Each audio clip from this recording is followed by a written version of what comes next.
এত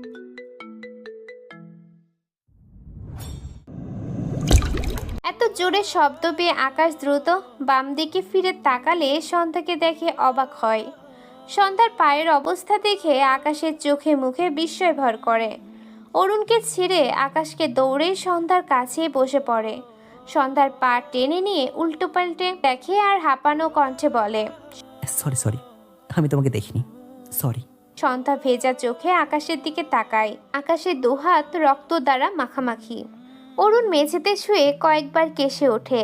অরুণের কাশির শব্দ পেয়ে আকাশ একবার পিছু ফিরে তাকালো। সন্ধ্যা আকাশের হাত থেকে নিজের পা ছাড়িয়ে নেয়।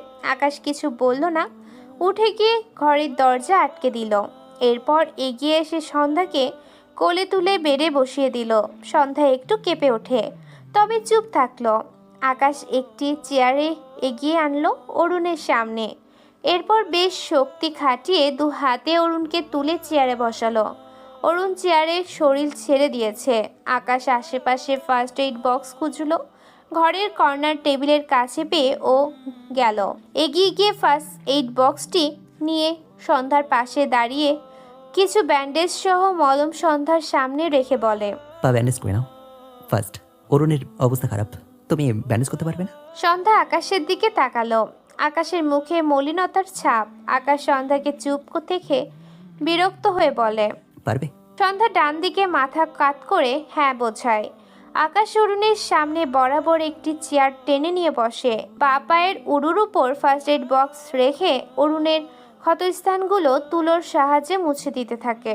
সন্ধ্যা অবাক হয়ে তাকিয়ে রইল। লোকটি তার বন্ধুকে কিভাবে মারলো, আবার সে নিজেই তাকে ব্যান্ডেজ করে দিচ্ছে।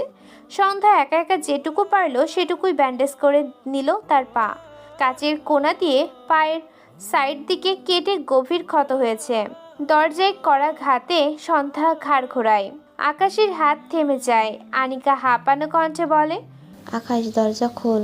সন্ধ্যা বেড থেকে নামতে নেওয়ার আগেই আকাশ আওয়াজ করে ঠান্ডা গলায় বলে, আনিকা, তোরা যা, আমার অরুণের সাথে কথা আছে। আকাশের ঠান্ডা গলায় আনিকা শান্ত হলো। রাব্বির দিকে তাকালে দেখলো রাব্বি জিজ্ঞাসা দৃষ্টিতে চেয়ে আছে। আনিকা রাব্বির হাত ধরে বলে, চলো। রাব্বি অবাক হয়ে বলে, যাবে মানে? আকাশ তরুণকে মারছে বললে যে? আনিকা দীর্ঘশ্বাস ফেলে বলে, হুট করে রেগে যাওয়া একটু পরেই ঠান্ডা হয়ে যায়। এখনো নিজে অরুণের ব্যান্ডেজ করছে হয়তো। রাব্বি আর কিছু বলল না। আনিকার সাথে জায়গাটি থেকে প্রস্থান করে। আকাশ নীরবে অরুণের মুখ পরিষ্কার করে দিয়ে যেখানে যেখানে কেটেছে সেখানে বেশ কয়েকটা ওয়ান টাইম ব্যান্ডেজ লাগিয়ে দেয়। ডান হাত মাথায় দিয়ে অরুণের মাথা ঝাঁকিয়ে বলে, মাথা ব্যথা আছে? অরুণ ছোট্ট করে। দুপুরে খেয়েছিস? অরুণ ক্ষীণ কণ্ঠে উত্তর। আকাশ ফার্স্ট এইড বক্স উল্টে পাল্টে টাফনিল খুঁজে না পেয়ে বিরক্তি কণ্ঠে বলে, বালের বক্স রেখে কি লাভ? কাজের সময় কিছুই পাওয়া যায় না। বলে হাতের ফার্স্ট এইড বক্স ছুঁড়ে ফেলতে গিয়েও বক্সের এক কোনায় একটি টাফনিল দেখে আকাশ হাতে নেয় ওষুধটি। এরপর চেয়ার থেকে উঠে গিয়ে টি টেবিল থেকে এক গ্লাস পানি এনে অরুণের সামনে ধরে বলে, খেয়ে নে। অরুণের দুর্বল শরীরটা একটু নড়ে ওঠে। চোখ জোড়া খুলে আকাশের দিকে তাকিয়ে দেখলো আকাশ তার দিকে চেয়ে আছে। অরুণ আকাশের হাত থেকে ওষুধ আর পানি নিয়ে ওষুধ খেয়ে নেয়। আকাশ অরুণের থেকে গ্লাস নিয়ে টেবিলের উপর রেখে আসে। এরপর আবারও অরুণের সামনে চেয়ারে বসে। অরুণ চেয়ারে দুহাত ছেড়ে দিয়ে চোখ বুজে রেখেছে। আকাশ চেয়ারে হেলান দিয়ে বাঁ পায়ের উপর ডান পা রেখে ডান হাত ভাঁজ করে কপালে দু আঙ্গুল ঘষে বাম পা নাড়ায়।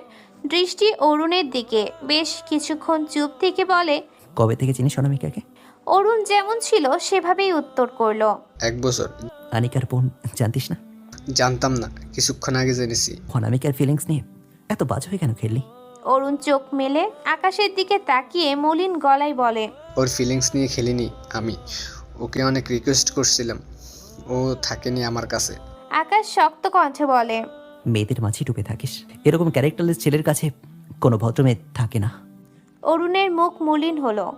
আকাশ রাগান্বিত স্বরে বলে, ওর নিউড পিকগুলো সব ডিলিট কর এক্ষুনি। অরুণ ঢোক গিলে থেমে থেমে বলে, পারবো না, সরি।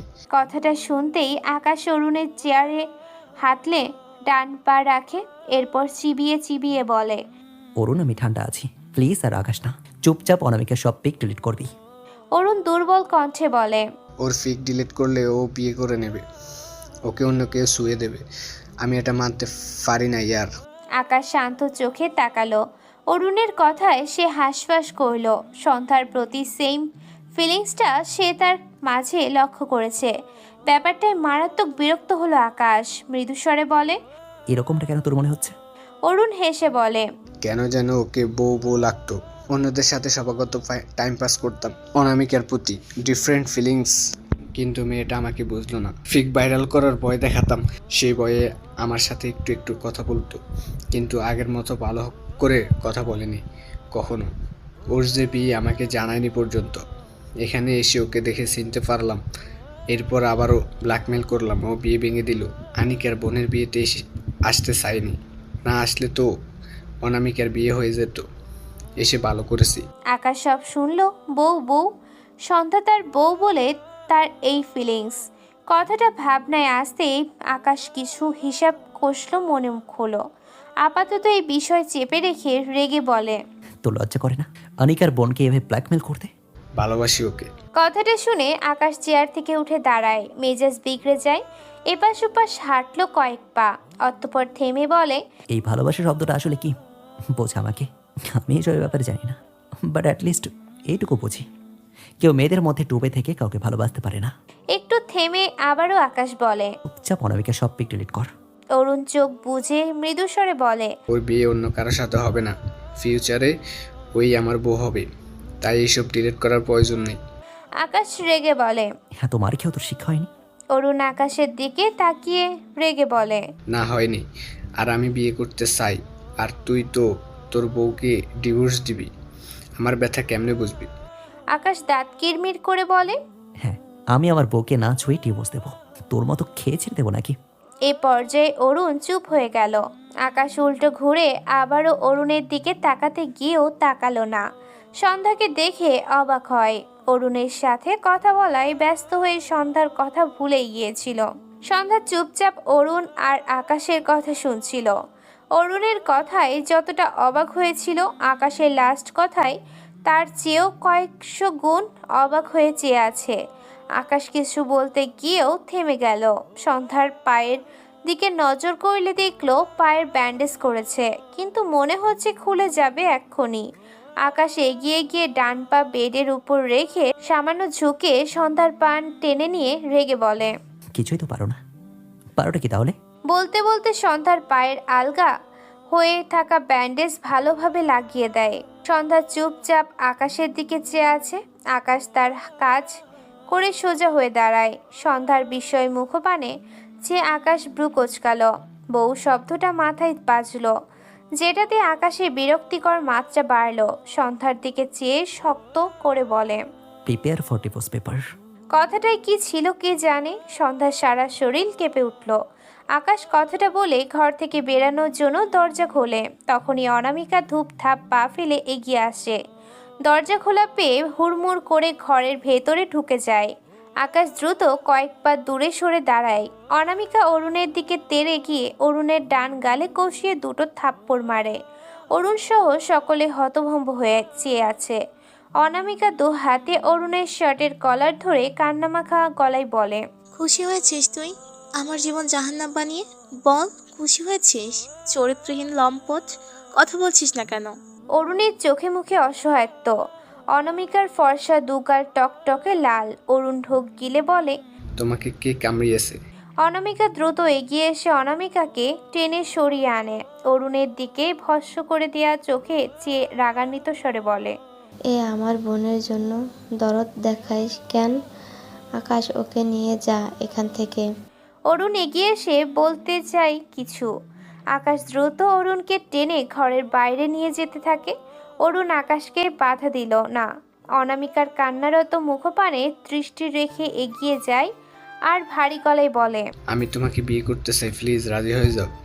অনামিকা তেড়ে যেতে নিলে আনিকা আর তার বোনকে টেনে ধরে। আমি বিষ খেয়ে মরে যাব, তবুও তোর মতো চরিত্রহীনকে বিয়ে করব না। অনামিকা চিৎকার করে বলে। আকাশের মুখে অসহায়ত্বর ছাপ ফুটে ওঠে। আকাশ অরুণের কলার ধরে টেনে বের করে নিয়ে যায়। অনামিকা কান্নায় ভেঙে পড়ে। আনিকা দরজা ভিড়িয়ে দিয়ে অনামিকাকে তার বেডে বসায়। বরযাত্রীরা চলে গিয়েছে। অনামিকার বাবা মা ঘরে দরজা আটকে বসে আছেন। মান সম্মান হারিয়ে সকলে যেন দিশেহারা। ঘণ্টাখানেক আগে অনামিকাকে পাগলের মতো কাঁদতে দেখে আনিকা ঘাবড়ে গিয়েছিল। প্রথমে ভেবেছিল বিয়ে হয়ে যাচ্ছে বলে হয়তো কাঁদছে, কিন্তু এভাবে কি কাঁদে? আনিকা কিছু জিজ্ঞেস করার আগেই অনামিকা কাঁদতে কাঁদতে বলে, সে বরকে তার রিলেশনের কথা বলে বিয়ে ভেঙে দিয়েছে। আনিকা অবাক হয়। অনামিকার রিলেশন ছিল। অনামিকা কাঁদতে কাঁদতে শুরু থেকে তার বোনের কাছে সব বলে। অরুণের সাথে তার ফেসবুকে পরিচয় গত 1 বছর আগে। সে জানতো না অরুণ আনিকার ফ্রেন্ড। একদম বিদেশি মানুষের মুখে খাঁটি বাংলা ভাষা শুনে অনামিকার ভীষণ ইন্টারেস্টিং লেগেছিল। অরুণের ব্যাপারে টুকটাক জানে। কথা বলতে বলতে এক সময় তাদের মাঝে একটি রিলেশন হয়। এরপর অরুণের চাওয়া বেড়ে যায়। অনামিকার কাছে আবদার করে তার উইদাউট ড্রেসে পিক লাগবে। অনামিকা বুঝতো অরুণের বিদেশি কালচারে এসব খুব নর্মাল। হয়তো রুম ডেট করাও খুব নর্মাল অরুণের কাছে, কিন্তু সে তো বাঙালি। সে সাথে সাথে সায় দিতে পারেনি। এরপর অনামিকা অরুণের সাথে প্রায় 2 দিন যোগাযোগ অফ রেখেছিল, কিন্তু অনামিকা থাকতে পারেনি। আবেগের বয়স ছিল। অরুণকে ভালোবাসার প্রমাণ দিতে গিয়ে নিজের নুড পিক অরুণকে সেন্ড করে। কয়েক মাস পর হঠাৎ জানতে পারে অরুণের মেয়েদের সাথে প্রচুর মেলামেশা।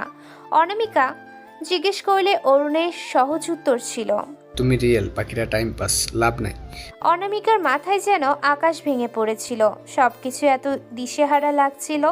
এরপর অনামিকা যখন অরুণকে ছেড়ে দিতে চায়, তখন শুরু হয় অরুণের ব্ল্যাকমেল। সব কথা শুনে আনিকা অনামিকার গালে 2টো থাপ্পড় বসিয়ে দেয়। কথাগুলো ভেবে আনিকা দীর্ঘশ্বাস ফেলল। অনামিকার মাথা তার কাঁধে রাখলো। ঝাপসা চোখ জোড়া বা হাতে মুছে নিল। মানুষটা অন্য কেউ হলে হয়তো এত খারাপ লাগতো না, যতটা খারাপ লাগছে মানুষটা তার বন্ধু অরুণ হওয়ায়। সন্ধ্যা মলিন মুখে অনামিকার মুখপানে চেয়ে রইল। ভীষণ খারাপ লাগছে তার। সে বেড থেকে নেমে আনিকার কাঁধে হাত রাখলে আনিকা সন্ধ্যার দিকে তাকায়। সন্ধ্যা ইশারায় বোঝায়, আল্লাহর উপর ভরসা রাখো, দেখবে সব ঠিক হবে। এরপর অনামিকার দিকে আঙুল তাক করে বোঝায়, আপুকে কিছু বলো না, ভুল থেকেই মানুষ শেখে। সন্ধ্যার বোঝানোর ধরন খুব সুন্দর ছিল। আনিকা বুঝলো সন্ধ্যার ভাষা মৃদু হেসে বলে, তুমি তো ভীষণ লক্ষ্মী মেয়ে সন্ধ্যা। সন্ধ্যা 2 হাত দিয়ে বোঝায়। তোমরা 2 বোন আরো বেশি লক্ষ্মী আর মিষ্টি। সন্ধ্যার বাচ্চামি কথায় আনিকা একটু হাসলো। অনামিকা ঝাপসা চোখে সন্ধ্যার দিকে তাকায়, নাক টেনে বলে, এটা কি আপু? আনিকা মৃদুস্বরে বলে, আকাশের বউ সন্ধ্যা, ওর কথাই তোকে বলছিলাম। অনামিকা সন্ধ্যার দিকে তাকালো। সন্ধ্যা মলিন মুখে তার দিকে চেয়ে আছে। এসব ঘটনা না হলে হয়তো সন্ধ্যাকে জড়িয়ে ধরতো। সে জানে সন্ধ্যা কথা বলতে পারে না, কিন্তু এখন কিছু ভালো লাগলো না। আনিকা বলে, সন্ধ্যা বাইরে তোমার জন্য আন্টি অপেক্ষা করছে। সন্ধ্যা ইশারায় বিদায় জানিয়ে খুঁড়িয়ে খুঁড়িয়ে রুম থেকে বেরিয়ে যায়। কিছুক্ষণ আগেও যে বাড়িতে বিয়ের আমেজে ঘেরা ছিল, এখন তো নিস্তব্ধতায় ঘিরে গিয়েছে। সন্ধ্যা আশপাশটা ঘুরে ঘুরে দেখে। কিছু দূর এগিয়ে গেলে আসমানি নওয়ান ও তার বোন সহ শিমুকের চোখে পড়ে। ভদ্রমহিলা সন্ধ্যাকে খুঁড়িয়ে হাঁটতে দেখে চিন্তিত কণ্ঠে বলে, তোর পায়ে কি হয়েছে? সন্ধ্যা মাথা নেড়ে বোঝায় তেমন কিছু না। এরপর তারা বাড়ি থেকে বেরিয়ে গাড়িতে গিয়ে বসে। আকাশ ড্রাইভিং সিটে, পাশের সিটে অরুণ, আর পিছনে বসেছে সন্ধ্যারা 4 জন। সন্ধ্যা একটু পর পর আকাশের দিকে তাকায়। তার মাথায় বারবার ঘুরছে আকাশের বলা ডিভোর্সের কথাটি। সন্ধ্যা গাড়ির সামনের আয়নায় দৃষ্টি দিলে আকাশের চোখ দুটো দেখতে পায়। সন্ধ্যা মলিন মুখে তাকিয়ে রইল। আকাশ মনোযোগ দিয়ে গাড়ি ড্রাইভ করছে। গাড়ির স্টিয়ারিং ঘোরাতে ঘোরাতে হঠাৎ আয়নার চোখ পড়লে সন্ধ্যার সাথে চোখাচোখি হয়। সন্ধ্যার সাথে সাথে চোখ নামিয়ে নেয়। আকাশের ব্রুজোড়া কুঁচকে যায়। বা হাতে আয়না ডান দিকে অনেকটা ঘুরিয়ে দিল। সন্ধ্যার নজর এড়ায় না তো। মনটা বিষণ্ণতায় ছিয়ে যায়। আকাশের বলা কথাটি তার মনে প্রভাব ফেললেও নতুন লাগছে না, কারণ সে বিয়ের দিন থেকেই শুনেছে তাকে ডিভোর্স দেওয়া হবে। তবুও মন খারাপ হয়ে যায়। আকাশ বাসার সামনে গাড়ি সাইড করে।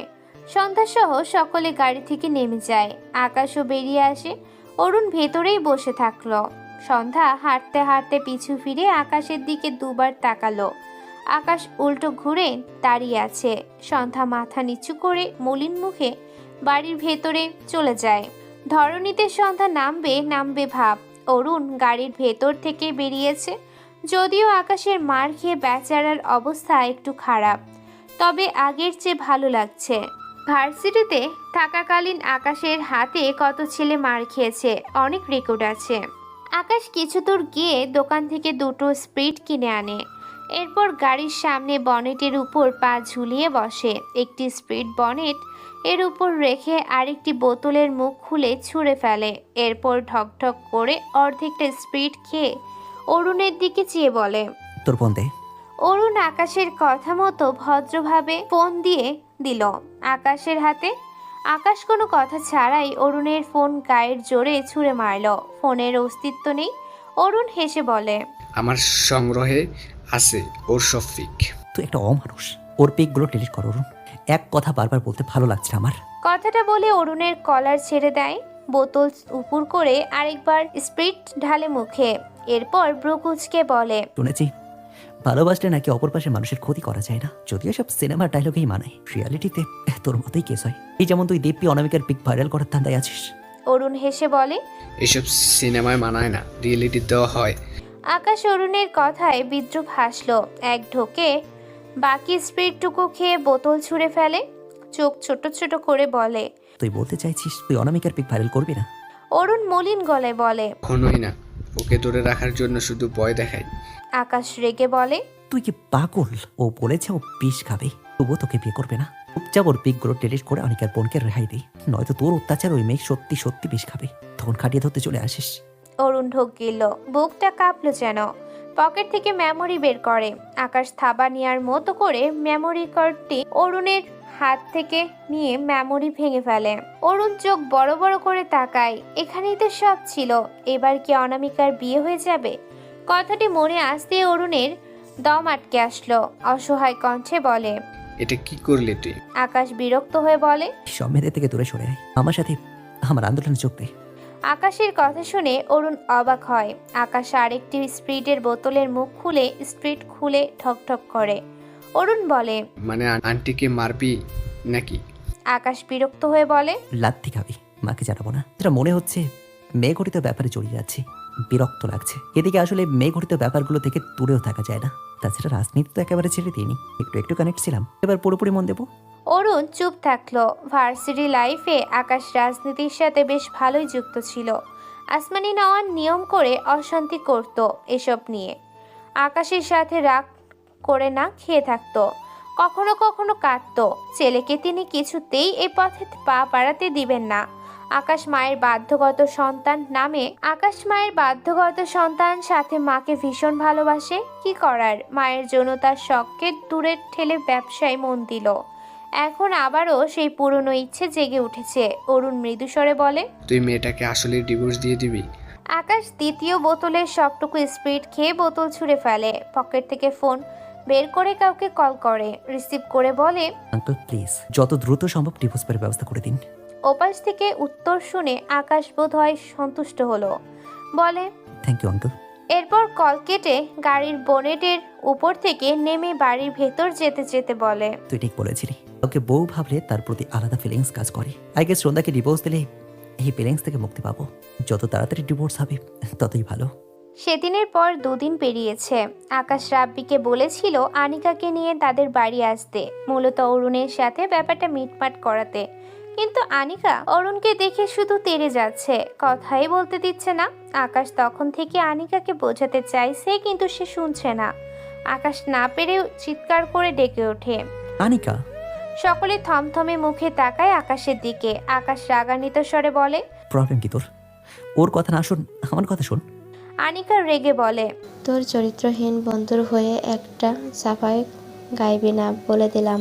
আকাশ বিরক্ত হয়ে বলে, আরে আমি কখন সাবে গেলাম? বললাম তো মেমোরি কার্ডটা ভেঙে ফেলেছি। তোকেও বিশ্বাস করি না আমি। ওর সাথে থেকে থেকে নিশ্চয়ই তোর চরিত্রেও দাগ পড়েছে, এর জন্য ওর হয়ে সাফাই গাইছিস। আকাশ খেয়ে ফেলা দৃষ্টিতে তাকায় আনিকার দিকে। রাব্বি আনিকাকে টেনে সোফায় বসিয়ে বলে, আনিকা শান্ত হও, কি বলছো এসব? এই বের হও বাড়ি থেকে, যা বের হও। আসমানি নাওয়ান আকাশের চিৎকার শুনে ড্রয়িং রুমেও এসেছিলেন। আকাশের কথা শুনে এগিয়ে এসে বলেন। আকাশ কি কইতাছে তুমি? আনিকার রেগে বলে, তুই তো ডেকে আনলি, এখন বের করে দিতে চাইছিস কোন আক্কেলে? কারণ এই বাড়িতে কোনো ডাইনির জায়গা নেই, যা বের হও। যাব না, 1 মাস থাকবো এইখানে। কি করবি কর, যা। আকাশ কটমট দৃষ্টিতে তাকায় আনিকার দিকে। রাব্বি আর অরুণ হেসে ফেলল এদের কথা শুনে। যদিও অরুণের মুখ মলিন, কিন্তু তাদের 3 বন্ধুর কথার কাটাকাটি হলে অপর পাশের জন না হেসে পারে না। আসমানি নওয়ান কপাল চাপড়ালেন এদের ভিত্তিহীন কথায়। রাত তখন 12টার কাছাকাছি। আনিকা রাব্বি তাদের বাড়িতেই আছে। আকাশ ছাদে দাঁড়িয়ে আনিকাকে কল করে। ছাদে আই। আনিকা বিরক্তি কণ্ঠে বলে, কেন পারবো না, ঘুম পেয়েছে আমার। বলেই খট করে কল কেটে দেয়। আকাশ বিরক্ত হয়ে রাব্বির ফোনে কল করে। রাব্বি তোমার বউকে নিয়ে ছাদে আসো, নাচতে চাইলে টেনে আসো, জেন্ট সাথে করে একটা পেন নিয়ে আসবে। রাব্বি সম্মতি দিয়ে কল কেটে দেয়। মিনিট 10 পর রাব্বি আনিকাকে নিয়ে ছাদে এসে দেখলো আকাশ ছাদের কোনায় দাঁড়িয়ে আছে। আনিকা ধূপধাপ পা ফেলে এগিয়ে এসে বলে, এই কি বলবি বল, এত রাত্রে মানুষকে ডিস্টার্ব করা ছাড়া তোর কাজ নেই? আকাশ রাব্বির দিকে চেয়ে বলে, এই ডাইনিকে ডিভোর্স দেন কেন তুমি? বউ মানেই প্যারা, কদ্দুকে বিয়ে করলে তুমি? এত না করলাম তাও শুনলে না। আকাশের কথায় রাব্বি একটু হাসলো। আনিকা কোমরে 2 হাত রেখে দাঁত কটমট করে বলে, নিজের বউকে ডিভোর্স দিবি বলে আরেকজনকেও কান পড়া দিতে লজ্জা করে না তোর? আকাশ দীর্ঘশ্বাস ফেলে বলে, সন্ধ্যাকে কেমন লাগে তোর? লোভী টাইপ নাকি সেই মেয়েদের মতো? আনিকা একটু চুপ থেকে বোঝানোর স্বরে বলে, তুই দুজনের জন্য সবাইকে এক কাতারে ফেলছিস কেন বুঝলাম না। আমি শিমু, তোর মা, খালা, আমরা কি সেরকম? তাহলে তুই সন্তান মেয়েটাকে এসব ব্ল্যাক দিচ্ছিস কোন লজিকে?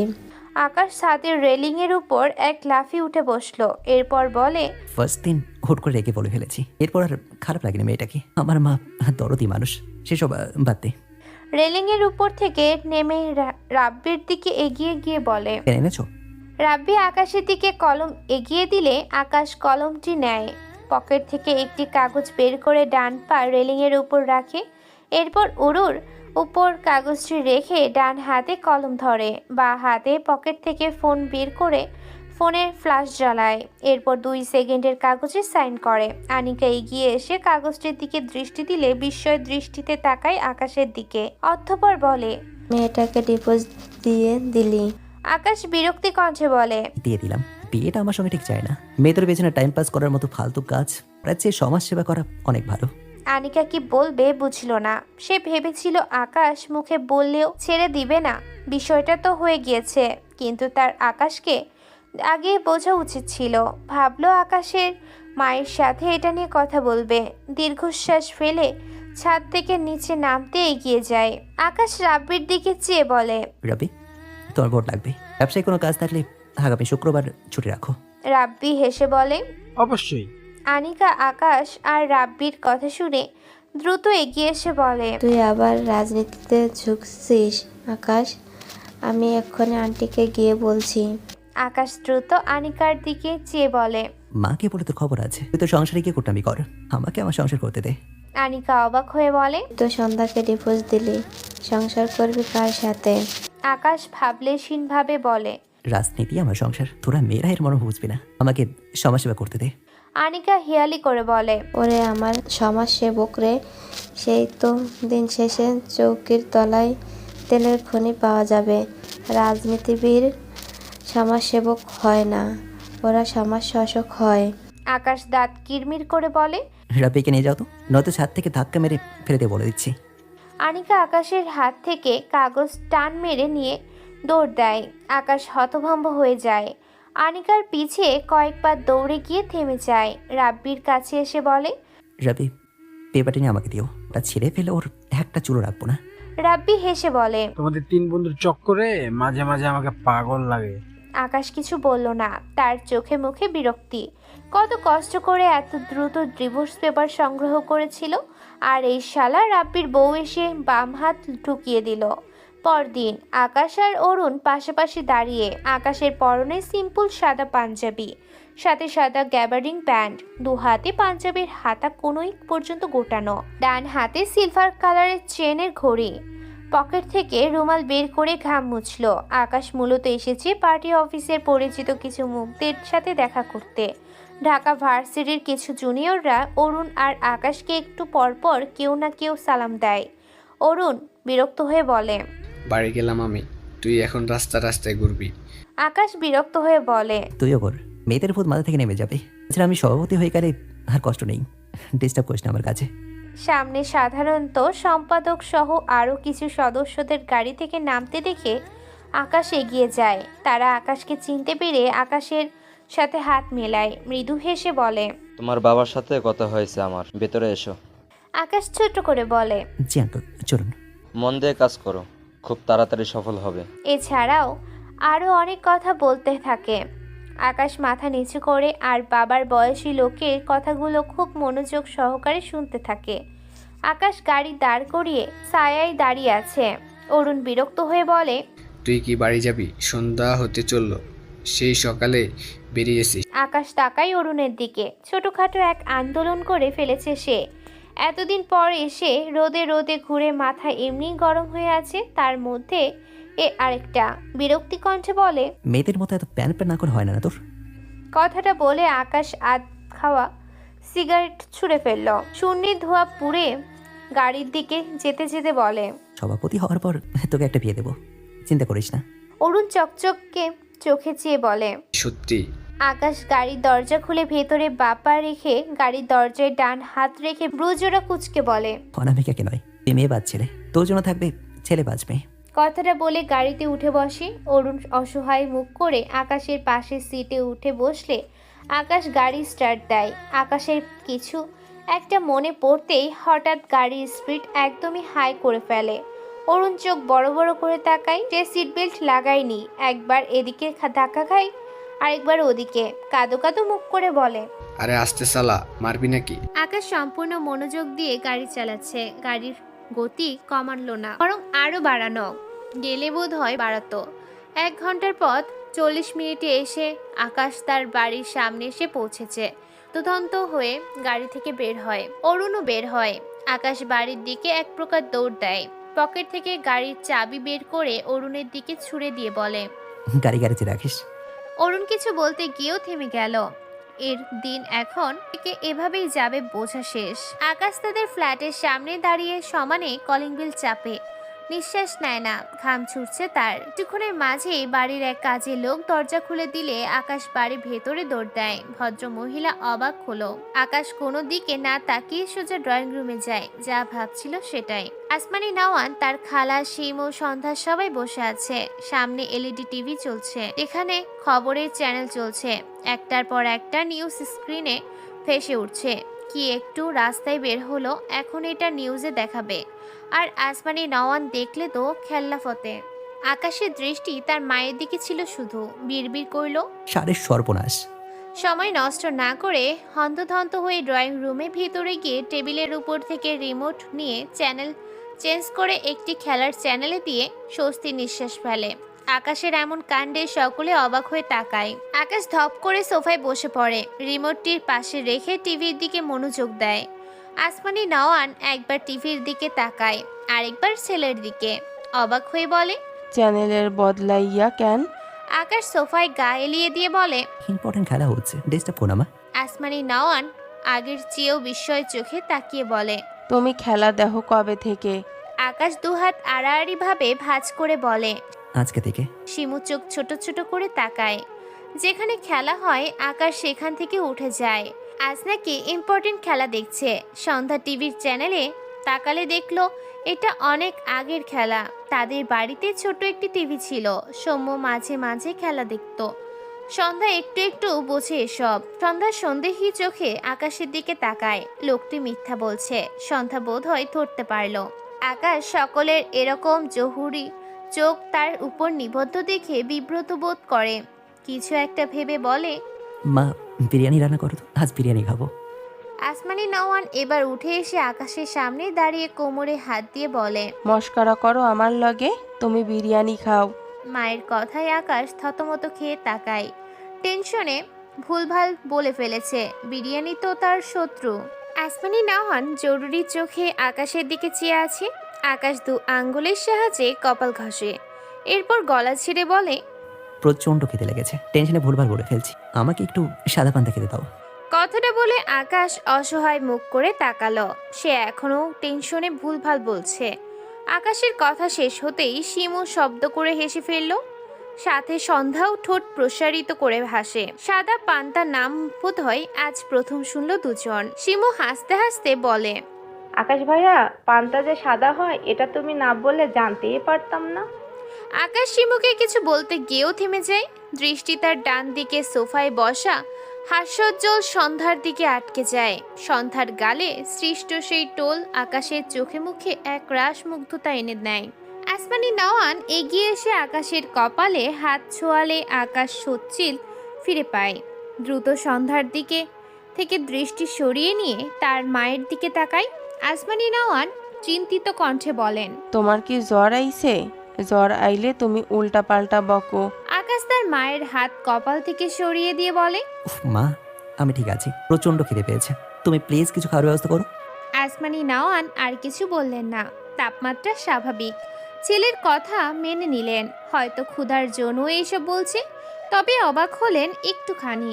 আকাশ সাধারণত এভাবে তার কাছে কিছু খাওয়ার আবদার করে না। মা হিসেবে তিনি আজ অবাক হলেও খুশি হয়েছেন বেশি। অতঃপর জিজ্ঞেস করেন, কি খাইবা?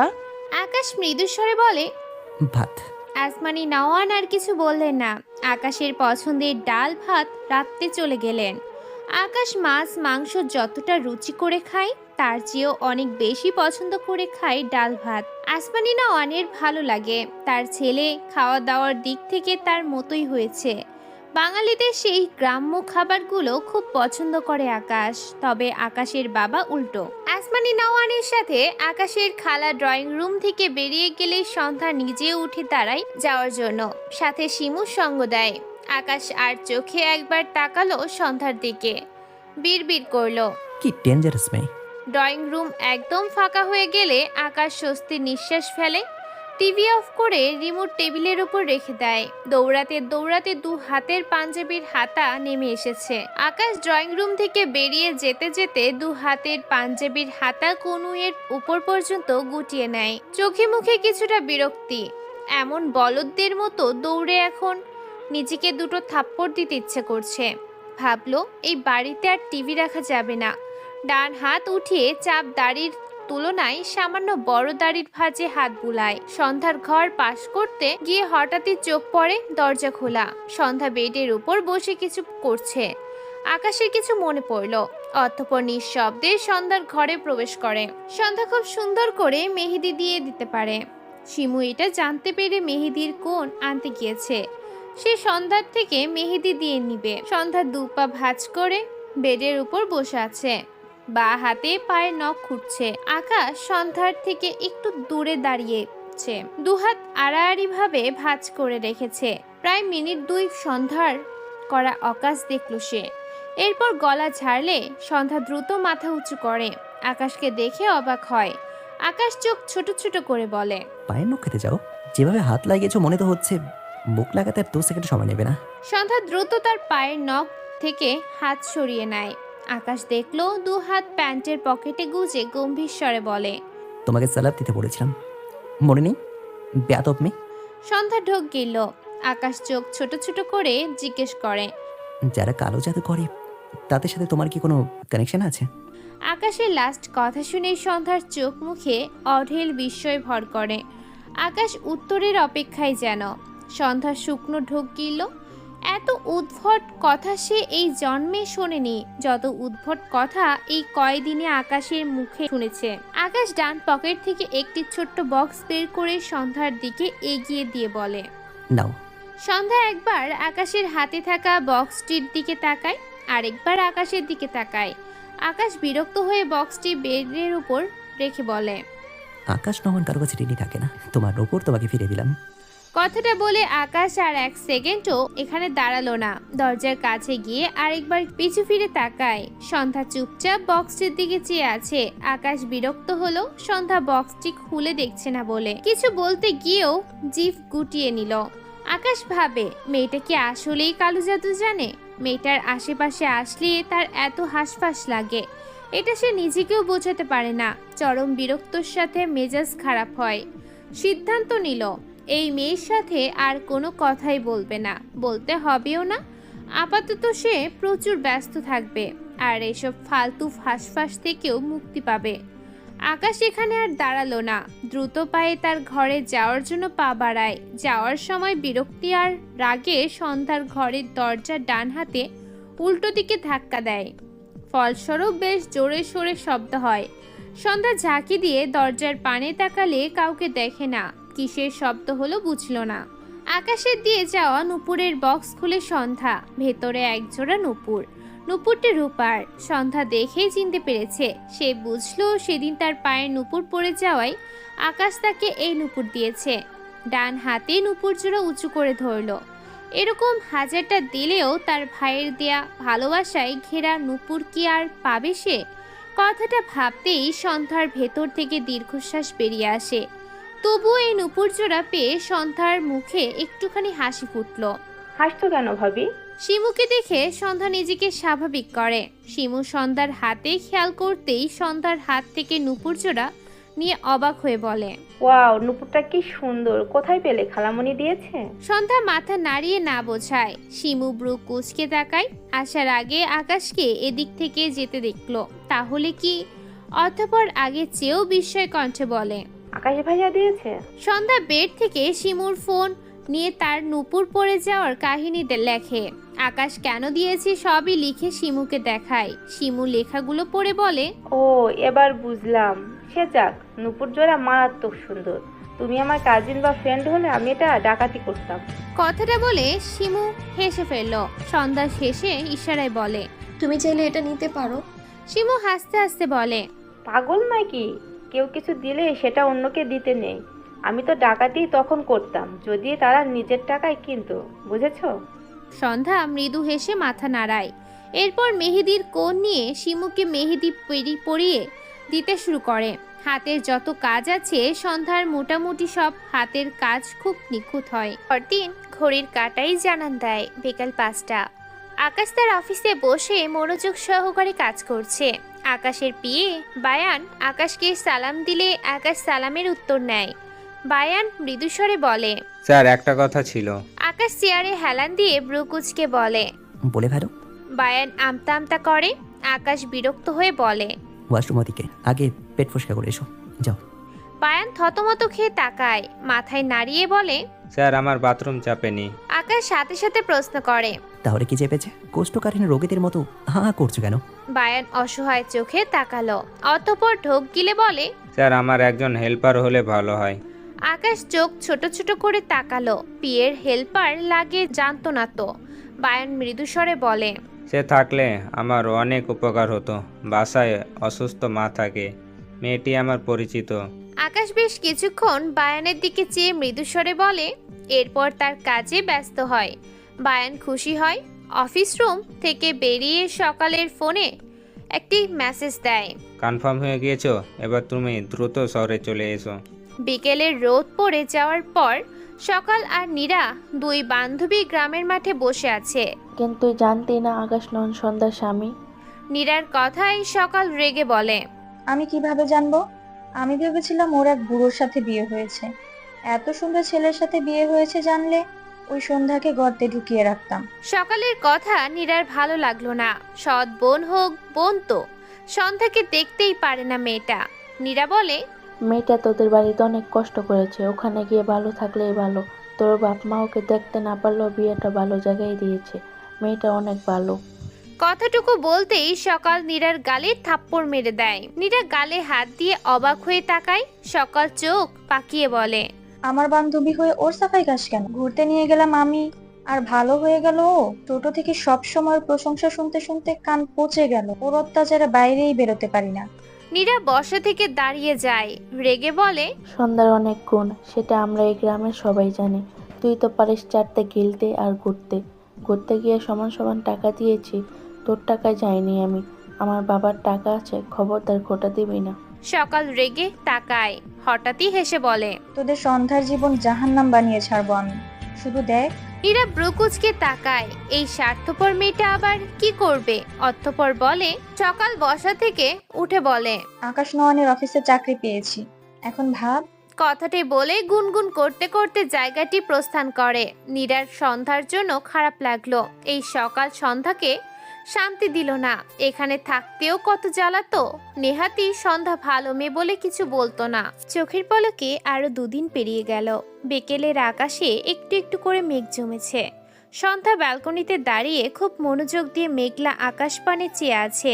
মেঘ জমতে জমতে বিকালের আকাশ খুটখুটে অন্ধকার হয়ে আসলো। ঝিরঝির বৃষ্টি পড়তে শুরু করে।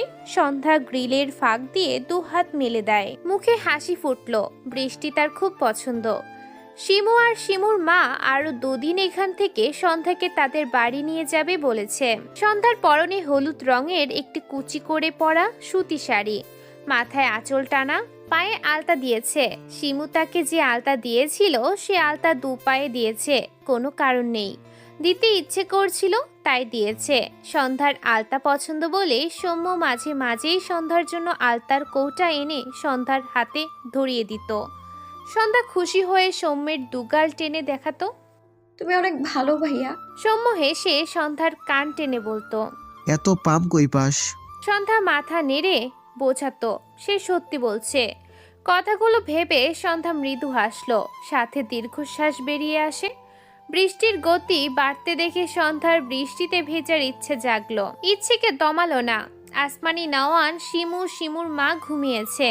এরকম পরিবেশে সবার ঘুম আসলেও সন্ধ্যার আসেনি। সন্ধ্যা ব্যালকনি থেকে ঘরে এসে 2 হাতে শাড়ি উঁচু করে তার আলতো রাঙা পায়ের দিকে দৃষ্টি দেয়। এক পায়ে নূপুর না থাকায় কেমন খালি খালি লাগলো। নূপুর পরার অভ্যেস সন্ধ্যার অনেক আগে থেকে, সেখানে মাঝে মাঝে পায়ে আলতা দেয়। এখন আলতার সঙ্গে পায়ের নূপুর না থাকায় সন্ধ্যার একটুও ভালো লাগলো না। অনেক ভেবে চিন্তে জড়তা নিয়ে আকাশের দেয়া নূপুর জোড়া বের করে বক্স থেকে মেঝেতে বসে সৌম্যর দেয়া একটি নূপুর খুলে বক্সটিতে রেখে দেয়। এরপর আকাশে দেয়া নূপুর 2টি 2 পায়ে পরে নেয়।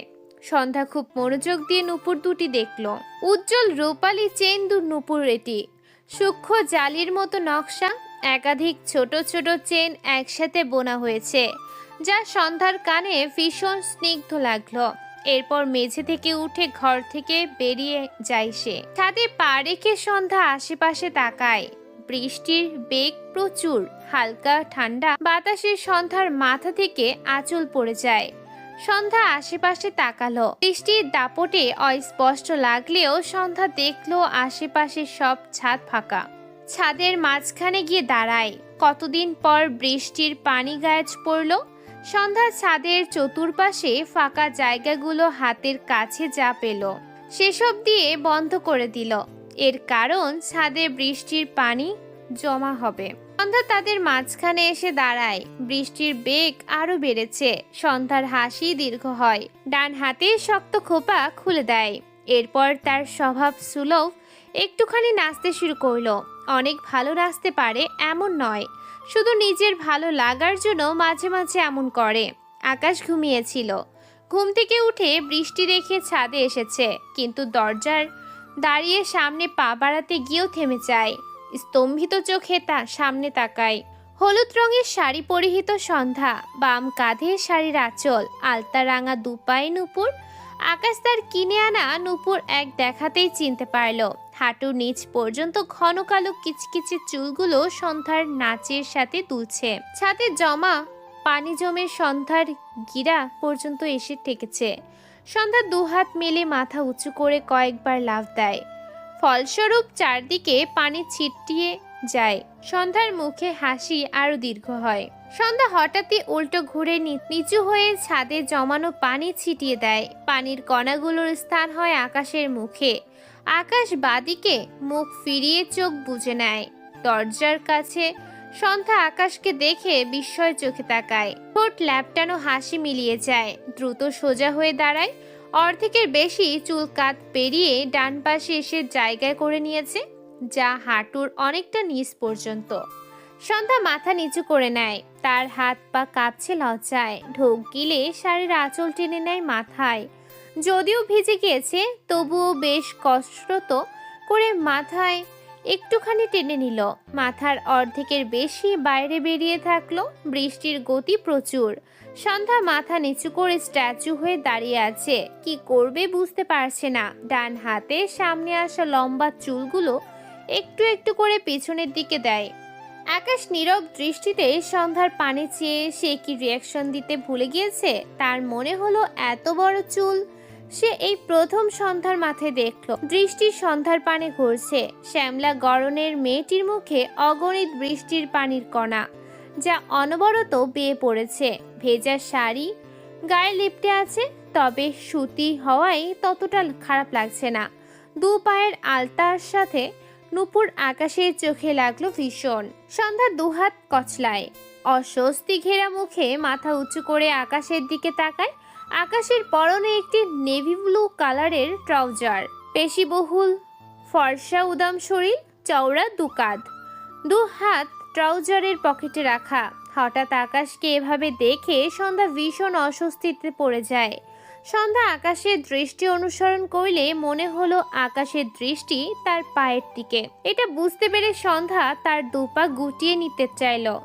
এতক্ষণ পানি জমা থাকলেও এখন কোনো দিক দিয়ে হয়তো ফাঁকা হয়ে গিয়ে পানিগুলো যেতে শুরু করেছে, এজন্য তার পায়ে স্পষ্ট দেখা যাচ্ছে। সন্ধ্যা ঢোক গেল। কতক্ষণ এভাবে থাকবে? নিজের সকল সংকোচ চেপে সন্ধ্যা ধীর পায়ে এগিয়ে যায় দরজার দিকে। উদ্দেশ্য ছাদ থেকে কোনোভাবে নেমে যাওয়া। আকাশ যেভাবে দাঁড়িয়েছিল সেভাবেই দাঁড়িয়ে রইল। সন্ধ্যা দরজার কাছে এসে দাঁড়াই, মাথা নিচু, তার শরীর মৃদু কাঁপছে। আকাশের বাম পাশে একটুখানি জায়গা, যেখান দিয়ে সন্ধ্যা দ্রুত পাশ করে পা রাখে সিঁড়িতে। আকাশ সাথে সাথে উল্টো ঘুরে দাঁড়ায়। সন্ধ্যা ভেজা পায়ে দ্রুত পায়ে সিঁড়ি বেয়ে নামছে। হাঁটুর নিচ পর্যন্ত লম্বা চুলগুলো সিঁড়ির প্রতিটি ধাপে লুটিয়ে পড়ছে। আকাশের সন্ধ্যার চুলগুলোর পানি চেয়ে হঠাৎই বিস্ময় কণ্ঠে বলে, এগুলো তোমার চুল? অর্ধেক সিঁড়ি নেমে যাওয়ার পর আকাশের কথায় সন্ধ্যার পা থেমে যায়। আকাশের বলা অযৌক্তিক কথায় সন্ধ্যা অবাক হয়। এগুলো তার চুল নয় তো, যে ধার করে এনেছে। কি অদ্ভুত! তবে সন্ধ্যা পিছু ফিরল না, বরং আবারও পায়ের গতি বাড়িয়ে সিঁড়ি বেয়ে নামতে থাকে। লজ্জা, ভয়, সংকোচ সব মিলিয়ে মেয়েটি পালাতে পারলে যেন বাঁচে। আকাশ দুরন্ত সন্ধ্যার মিলিয়ে যাওয়া চুপচাপ দেখল। এরপর দীর্ঘশ্বাস ফেলে ছাদের মাঝখানে দিয়ে গিয়ে দাঁড়ায়। টানা বৃষ্টি ঝরছে, থামার নাম নেই। আকাশ যেন বেশ কিছুক্ষণ দাঁড়িয়ে রইল চুপচাপ। চুল দাড়ি বেয়ে বৃষ্টির পানি টুপ টুপ করে বক্ষে ঢলে পড়ে। আকাশ শান্তি পাচ্ছে না। মনে হচ্ছে হৃৎপিণ্ডের চিকিৎসা করাতে হবে। মারাত্মক প্রবলেম হয়েছে। আকাশ বিরক্তিতে বারবার এদিক ওদিক হাঁটতে লাগলো। কিছুক্ষণ পর ভেজা গায়ে বড় বড় পা ফেলে সিঁড়ি বেয়ে নামতে থাকে। এই বৃষ্টির মধ্যেই সে বেরিয়ে যাবে। সিদ্ধান্ত নিল আজ আর বাড়ি ফিরবেই না। হসপিটালে কেবিন ভাড়া করে ওখানে থাকবে। না, হসপিটালে কেন থাকবে? আনিকার বাড়ি গিয়ে ওর মাথা আগে টাক করবে। ডাইনিটা তার ডিভোর্স পেপার পুরো ছাই করে ফেলেছে। ওর জন্যই এখন ও এই মেয়ে তার বউ। আর এই মেয়ে বউ বলেই মেয়েটা তাকে রীতিমতো অসুস্থ বানিয়ে দিচ্ছে। এই মেয়ের জন্য মনে হচ্ছে তাকেই বাড়ি ছাড়তে হবে। বিড়বিড় করলো, বেয়াদব মেয়ে, সালাম কালাম নেই, উল্টা আমাকে অসুস্থ বানাচ্ছে। কি বেয়াদব ভাবা যায়? সৌম্য সকাল সকাল সিলেটের মৌলভীবাজার থেকে বাসে উঠেছিল। ঢাকায় আস্তে আস্তে বিকাল 4টা বেজে গিয়েছে। মুষলধারে বৃষ্টি হচ্ছিল, এজন্য সৌম্যর সিএনজি পেতে দেরি হয়েছিল। ফলস্বরূপ বেশ অনেকটা ভিজে গিয়েছে আর ফিরতেও লেট হলো। সৌম্য তার মেসের সামনে একটি রিক্সা থেকে মাত্র নামলো। তার রুমের পাশের রুমে নক করে। রিহান দরজা খুলে সৌম্যকে দেখে অবাক হয়ে বলে, আজ আসবি? কল করলি না যে? সৌম্য মৃদু স্বরে বলে, ফোন অন করিনি, রুমের চাবি দে। রিহানের মন পড়ে চাবি ইরা নিয়ে গিয়েছে। অতঃপর বলে, তোর ঘরের চাবি তো তোর ইরাবতী নিয়ে গেছে। সৌম্য অবাক হয়ে বলে, মানে? যা বললাম তাই। সৌম্য রেগে বলে, তুই চাবি দিলি না কেন? রিহান ঘরের ভেতরে গিয়ে বলে, জোর করে নিয়েছে। সৌম্য রিহানের ঘরে গিয়ে বিরক্তি কণ্ঠে বলে, চাবি রেখে যাওয়াই ভুল হয়েছে আমার। রিহান কিছু বলল না। সৌম্য রুমের বিদ্যমান সিঙ্গেল বেডের উপর বসে দুহাত জমা করে দু হাঁটুর উপর রাখে। মিনিট 3 পরই সৌম্য উঠে দাঁড়ায়। তার ব্যাগ থেকে একটি শার্ট প্যান্ট বের করে ওয়াশরুমে গিয়ে শাওয়ার নেয়। এরপর দ্রুত বাইরে বেরোনোর জন্য পা বাড়ালে রিহান ভ্রু কুঁচকে বলে, কই যাস? তুই আসবি জানতাম না, তাই তোর জন্য মিল নেনি, আগে বললে নিয়ে আসতাম। সৌম্য কিছু বলল না। রিহান এগিয়ে এসে সৌম্যর হাত টেনে বলে, আরে কই যাস? আমি খাবার এনে দিচ্ছি বাইরে থেকে, তুই রেস্ট নে।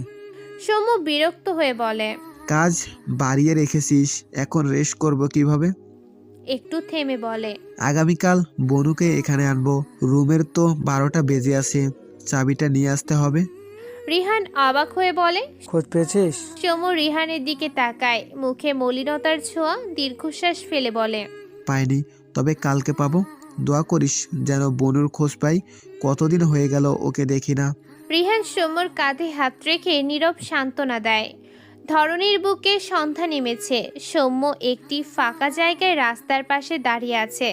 ইরার ফোনে মেসেজ দিয়েছে, সাথে লোকেশন পাঠিয়েছে। সে যেখানে আছে সৌম্য এই কয়দিনে তার ফোন কয়েকবার অন করেছিল মাত্র। তাছাড়া সব সময় বন্ধ করে রাখতো। যখন ফোন খুলতো ইরার কত শত মেসেজ, কল, নোটিফিকেশন ভেসে উঠত। সৌম্য মলিন মুখে ফোন হাতে বসে থাকতো। ইরার কল আসলে দ্রুত ফোন অন করে রাখত। কথাগুলো ভেবে সৌম্য দীর্ঘশ্বাস ফেলে। হঠাৎ ইরা এক প্রকার দৌড়ে এসে সৌম্যর গলা জড়িয়ে ধরে। সৌম্যর শরীর ঝাঁকি দিয়ে ওঠে। 2 সেকেন্ডই সৌম্য ইরাকে চিনল। ঢোক গিলে নেয় সৌম্য। ইরা 2 পা উঁচু করে 2 হাতে শক্ত করে সৌম্যের গলা জড়িয়ে ধরেছে। ফুপিয়ে কাঁদছে মেয়েটি। সৌম্য তার ডান হাত ইরার মাথায় রাখতে গিয়েও গুটিয়ে নেয়। চোখ বুজে বহু কষ্টে কয়েকবার ঢোক গিলল। মৃদুস্বরে বলে, ইরা স্যার। ইরা ছাড়ল না, বরং আরো শক্ত করল হাতের বাঁধন। সৌম্য স্ট্যাচু হয়ে দাঁড়িয়ে আছে। বেশ কিছুক্ষণ পর ইরা সৌম্যকে ছেড়ে 2 হাতে সৌম্যর গাল আগলে নিয়ে ভাঙা গলায় বলে, কোথায় হারিয়েছিলি তুই সৌম্য? আমি এই কয়েকটা দিন পাগলের মতো খুঁজেছি তোকে, কোথাও পাইনি। বল না তুই কই ছিলি? আর এমন করিস না সৌম্য, আমার দম আটকে আসে। সৌম্য ইরার বিধ্বস্ত মুখপানে চেয়ে রইল। ফর্সা মুখ টকটকে লাল হয়ে আছে, চোখ দুটো অসম্ভব লাল। সৌম্যর চোখে মুখে অসহায়ত্ব। চোখ বুজে লম্বা শ্বাস টেনে নিজেকে শক্ত করল। এরপর তার 2 গাল থেকে ইরার হাত সরিয়ে দিয়ে সৌম্য নিজেই 2 পা পিছিয়ে গিয়ে বলে, তুই আমার থেকে দূরে থাকবি ইরা, আর কতবার বলবো তোকে? ইরা ঝাপসা চোখে তাকালো সৌম্যর দিকে। আবারও সৌম্যর দিকে এগিয়ে গিয়ে করুণ কণ্ঠে বলে, আমি তোকে খুব ভালোবাসি সৌম্য, কেন বুঝিস না তুই? সৌম্য মৃদু স্বরে বলে, কারণ আমি তোকে ভালোবাসি না। কথাটা শুনতে ইরা 2 হাতে সৌম্যর শার্টের কলার ধরে চেঁচিয়ে বলে, তুই মিথ্যে বলছিস, মিথ্যুক তুই, আমাকে ভালোবেসে স্বীকার করিস না তুই। সৌম্য ঢোক গিলে ইরা 2 হাত তার কলার থেকে ছাড়া মেরে সরিয়ে দিয়ে শক্ত কণ্ঠে বলে, ভালোবাসি না আমি তোকে, বাসি না, ভালোবাসি না, বুঝলি তুই? ইরা কান্না মাখা চোখে সৌম্যকে দেখলো। মাথা নিচু করে আশেপাশে কিছু খুঁজলো। ম্যাচ থেকে আনা সৌম্যের সেই ডায়েরি, যেটা সে সাথে এনেছিল, হাতেও ছিল। পড়ে গিয়েছে হয়তো। রাস্তা থেকে ডায়েরিটি কুড়িয়ে নিয়ে সৌম্যের দিকে ধরে বলে, এবারও মিথ্যে বলছিস। সৌম্য ইরার হাতে তার কেনা ছোট্ট ডায়েরিটির চোখ দেখে ঢোক গিলল। তেমন কিছুই লেখা নেই, আবার আছেও। প্রথম পাতায় লেখা আছে, ইরাবতী, আমার লাইফের সবচেয়ে বড় মিথ্যা কথা শুনবি, তোকে একটুও ভালোবাসি না ইরাবতী। ডায়েরির একদম শেষ পাতায় লেখা, ইরাবতী, তুই আমার নয়, তাই তোকে নিয়ে লেখার দুঃসাহস দেখাতে পারলাম না। ডায়েরির পাতাগুলো তবে ফাঁকাই থাকলো, ঠিক যেভাবে সৌম্যর হৃদয় ইরাবতীবিহীন শূন্য থাকবে। ইরা কান্নামাখা গলার বলে, কেন অস্বীকার করছিস সৌম্য? আমার কিছুই চাই না, শুধু তুই আমাকে তোর সাথে রেখে দে না সৌম্য। সৌম্য ঝাপসা চোখে ইরার চোখের দিকে তাকিয়ে রইল। হঠাৎই উল্টো ঘুরে দ্রুত পায়ে সামনের দিকে হাঁটতে থাকে। ইরা ব্রুকুজকে তাকিয়ে রইল। প্রায় 5 মিনিট পর সৌম্য একটি লাইটার কিনে আনে। ইরা কিছু বোঝার আগেই সৌম্য ইরার হাত থেকে ডায়েরিটা কেড়ে নিয়ে লাইটারের সাহায্যে ডায়েরিতে আগুন জ্বালিয়ে দেয়। ইরা ব্যাপারটা বুঝতে পেরে দৌড়ে গিয়ে ডায়েরিটা নিতে চায়, তার আগেই সৌম্য সেটি দূরে ছুঁড়ে ফেলে। ইরা সেদিকে দৌড় দিতে গেলে সৌম্য বাঁ হাতে ইরার ডান হাত টেনে ধরে। এরপর বাঁ হাতে ইরার মুখ তার দিকে ফিরিয়ে শক্ত কণ্ঠে বলে, ওই ডায়েরিটা যেভাবে পড়ছে ঠিক সেভাবেই তোর প্রতি আমার ভালোবাসা পুরে ছাই হয়ে গিয়েছে। এবার আমাকে ভুলে যাই ইরা। বলতে গিয়েও আর বলতে পারল না সৌম্য, গলা ধরে আসে তার। ইরা টুইটুম্বুর আঁখিতে দৃষ্টি মিললে সৌম্য ডান দিকে ঘাড় ফিরিয়ে চোখ বুজে নেয়। ইরা দুহাত সৌম্যের গাল তার দিকে ফিরিয়ে ভাঙা গলায় বলে, তুই মিথ্যে বলছিস সৌম্য, আমার কিছু চাই না। আমি তোর সাথে টিনের ঘরে থাকবো। তুই আমাকে 3 বেলা খেতে দিতে না পারলেও আমি একটু অভিযোগ করব না। তুই যেভাবে রাখবি আমি সেভাবেই থাকবো। আমি মধ্যবিত্ত সৌম্যর বউ হয়ে পুরো সেরা শাড়ি পরবো। বিশ্বাস কর, আমার একটুও কষ্ট হবে না। তুই আমাকে শুধু একটু ভালোবাসিস সৌম্য। সৌম্য শক্ত হয়ে দাঁড়িয়ে রইল, চোখ খুলল না। ইরা আবারও সৌম্যর গলা জড়িয়ে ধরে কান্না মাখা গলায় বলে, বল না সৌম্য, আমায় ভালোবাসবি তুই? সৌম্য চোখ বুজে রেখে ধীর কণ্ঠে বলে, পারবো না। ইরা সৌম্যের কথা শুনে কাঁদতে কাঁদতে সৌম্যর পায়ের কাছে বসে পড়ে। দুহাতে সৌম্যর বাম পা আঁকড়ে ধরে সৌম্যর উরুতে কপাল ঠেকিয়ে ফুপিয়ে কাঁদতে কাঁদতে বলে, আমায় ফিরিয়ে দিস না সৌম্য, আমি তোকে ছাড়া মরে যাবো রে। তোর ভালোবাসা ছাড়া আমি বাঁচতে পারবো না। চল না সৌম্য, আমরা বিয়ে করে নিই। কথাগুলো বলে আর ফুপিয়ে কাঁদতে থাকে। সৌম্য নড়ল না একটু টু শব্দটিও করল না। বুকের হাড়গুলো সব যেন একসাথে চেপে আসছে। সৌম্যের নিঃশ্বাস নিতে কষ্ট হয়, দম বন্ধ লাগছে তার। বন্ধ চোখের পাতা বেয়ে নোনা জল গড়িয়ে পড়ার আগেই সৌম্য ডান হাতের শার্টের হাতা দিয়ে চোখ মুছে নেয়। চোখ খুলে অন্ধকার আকাশবাণী তাকায়। দৃষ্টিজোড়া আবারও ঝাপসা ঠেকলো। ভেতর থেকে একটি করুণ সুরে বাক্য বেরিয়ে আসে, এই সমাজে সভ্যদের ভালো থাকা যেন মানা ইরাবতী। সৌম্য নিজেকে সামলে নেয়, তো হাতের মাঝে তার মুখ রেখে কয়েকবার দীর্ঘশ্বাস ফেলে। ঝাপসা চোখ জোড়া কয়েকবার ডোলে স্বাভাবিক করে নেয়। এরপর ইরার সামনে হাঁটু মুড়ে বসে পড়ে। ইরা মাথা নিচু করে ফোপাচ্ছে। সৌম্য মৃদুস্বরে ডাকে, ইরাবতী। ইরার দম বন্ধ লাগলো। এই ডাক ডেকে সৌম্য তাকে ভুলে যেতে বলে। সে কি করে পারবে? সৌম্যর ইচ্ছে করলো তার ইরাবতীকে জড়িয়ে নিয়ে মাথায় হাত রাখতে, কিন্তু সেই ইচ্ছে যে বামুন হয়ে চাঁদ ধরার মতো। জড়িয়ে ধরতে না পারলেও দু হাতে ইরার মুখ আগলে নেয় সৌম্য। ইরার মুখ উঁচু করে ইরাথ কান্নারত মুখবানে অসহায় চোখে তাকালো। ইরার বন্ধ চোখের পাতা বেয়ে অনবরত নোনা জল গড়িয়ে পড়েছে। সৌম্য দু হাতে ইরার দুগাল মুছে দিয়ে ঢোক গিলে বলে, ইরাবতী কান্না থামা। ইরা শুনল না সৌম্যের কথা। সৌম্য মলিন গলায় বলে, ইরাবতী কাঁদলে আমার ভীষণ বুক ব্যথা করে। ইরা আরো ফুপিয়ে ওঠে। সৌম্য আবারও অসহায় কণ্ঠে বলে, কান্না থামাবি না ইরাবতী? ইরা চোখ মেলে তাকায় সৌম্যর দিকে। দুগাল নোনতা জলে ভেজা। সৌম্য মৃদুস্বরে বলে, অনেক ভালোবাসিস আমাকে? ইরা ভাঙা গলায় বলে, অনেক ভালোবাসি। আমার একটা কথা রাখবি? ইরা চুপ থাকলো। সৌম্য আবারও বলে, রাখবি? ইরা সৌম্যের কথার পিঠে বলে, তবে তুই আমাকে ভালোবাসিস সৌম্য? সৌম্য মলিন হেসে বলে, বাসবো। ইরা অবাক হয়ে বলে, কি কথা রাখতে হবে? আগে বল রাখবি? রাখবো। সৌম্যর চোখ বুঝলো। গলায় কিছু বিঁধলে যেমন কথা বের হয় না, সৌম্যর তেমন কথাই বের হতে চাচ্ছে না। দুবার ঢোক গিলল ছেলেটা। ইরার গাল থেকে হাত সরায়নি এখনো। ইরা অবাক হয়ে চেয়ে আছে। সৌম্য দুবার দীর্ঘশ্বাস ফেলে চোখ মেলে ইরার দিকে তাকিয়ে ভারী গলায় বলে, এবার তুই বিয়ে করে নে ইরাবতী। তোর বিয়ের বয়স অনেক আগে পেরিয়েছে, আর দেরি করা ঠিক হবে না। আমি তো তোকে গ্রহণ করতে পারবো না ইরাবতী। তবে কেন তোর এই অপেক্ষা? এতটুকু বলে থামলো সৌম্য। আটকে রাখা শ্বাস ফেলে এরপর বলে, আমি চাই তোর খুব সুন্দর একটা সংসার হোক, সেই ঘরে একটি ছোট্ট ইরাবতী আসুক, সেই ছোট্ট ইরাবতী যেন রাজকন্যার মতো বড় হয়। আমার সাথে তোকে জড়িয়ে নিলে ছোট্ট ইরাবতী রাজকন্যা তো দূর, রাজ্যের দাসীও হতে পারবে না। ইরা স্তব্ধ চোখে সৌম্যের দিকে তাকিয়ে রইল। চোখ ফেটে দুফোঁটা পানি টুপ করে গড়িয়ে পড়ল। সৌম্য ইরার গাল ছেড়ে মাথা নিচু করে নিল। ইরা থেমে থেমে বলে, তুই যে বললি আমাকে ভালোবাসিস, সৌম্য কিছু বলল না। ইরা আবারও বলে, আমি অন্য কাউকে বিয়ে করে নিব, আর তুই? সৌম্য ভারী গলায় বলে। আমিও বিয়ে করে নেব। ইরা সৌম্যের দিকে চেয়ে রইল। মেয়েটির চোখ জোড়া আবারও ভিজল, কিন্তু তার গড়িয়ে পড়ল না। ইরা বোধহয় দিল না। নির্জীব চোখে চেয়ে রইল সৌম্যর পানে। প্রায় 10 মিনিটের মতো সৌম্য মাথা নিচু করে থাকলো, আর ইরা স্তব্ধ চোখে সৌম্যের পানে চেয়ে রইল। এরপর সৌম্য মাথা উঁচু করে তাকায়। ইরার পোশাকের দিকে নজর করল। পরনে একটা 3 পিস, গলায় ওড়না ঝোলানো। সৌম্য অবাক হলো। ইরা 3 পিস আছে কিনা সৌম্যের সন্দেহ। অনেক আগে ইরাকে জিজ্ঞেস করছিল, ইরা তুই মেয়েদের পোশাক পরিস না কেন? উত্তরে ইরা বলেছিল ওর শাড়ি 3 পিস এসব পরলে দম বন্ধ লাগে। সৌম্য ইরাকে কিছু বলতে গিয়েও আর বলেনি, নিজেকে গুটিয়ে নিত।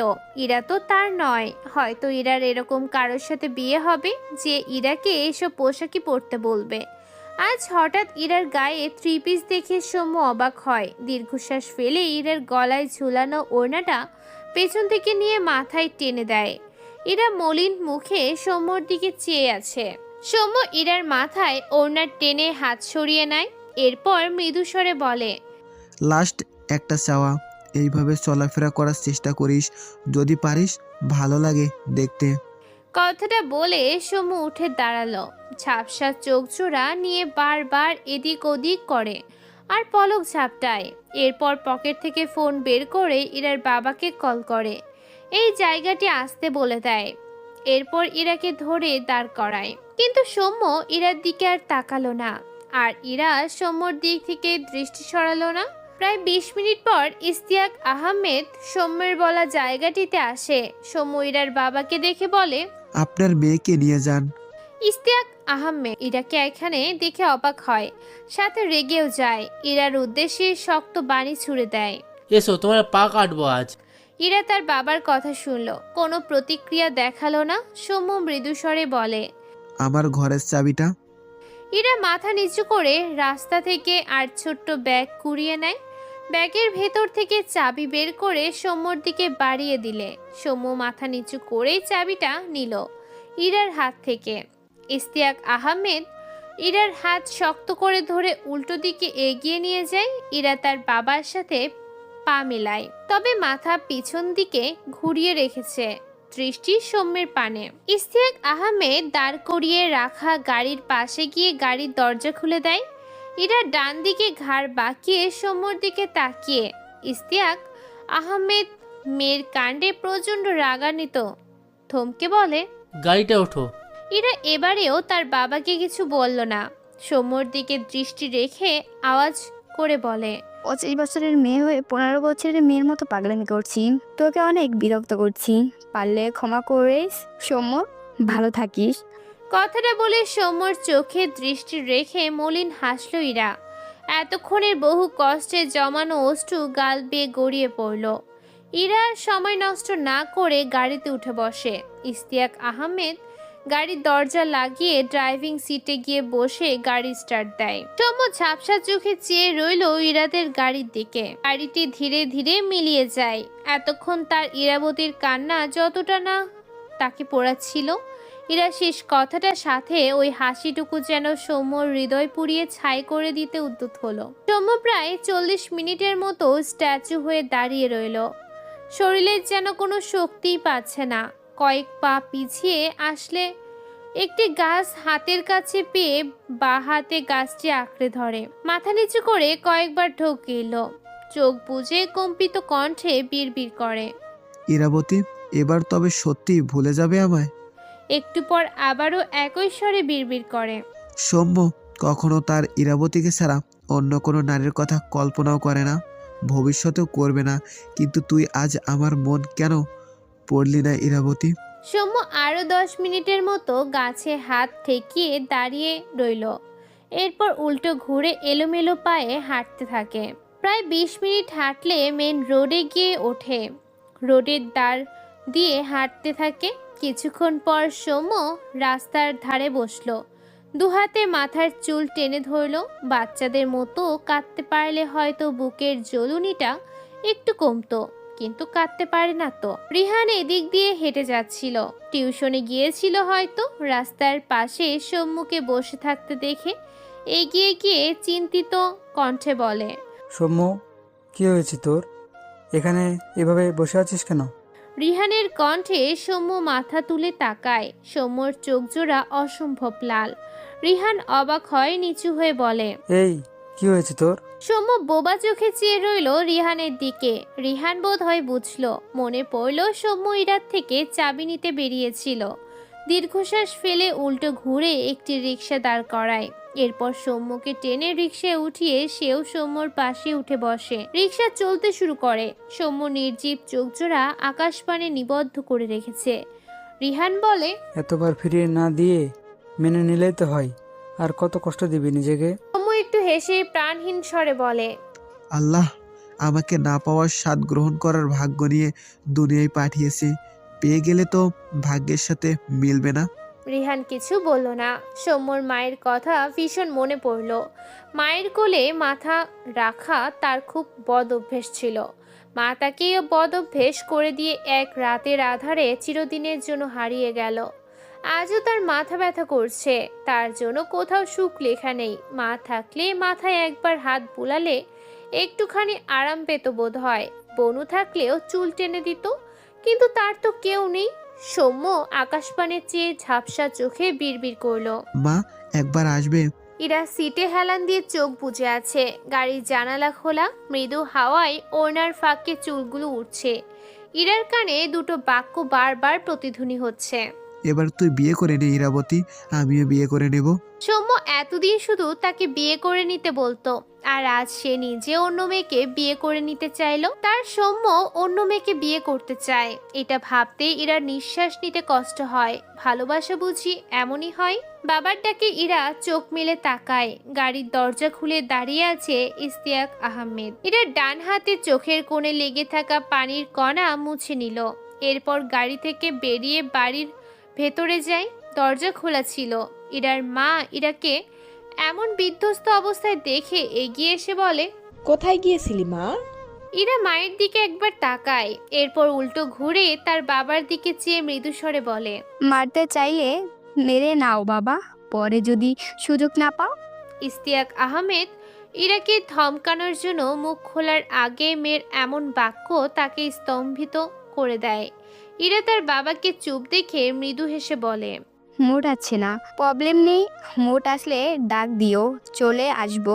কথাটা বলে ইরা তার ঘরে গিয়ে দরজা আটকে দেয়। কোনো দিকে তাকালো না সে। সোজা ওয়াশরুমে গিয়ে দরজা আটকে দেয়।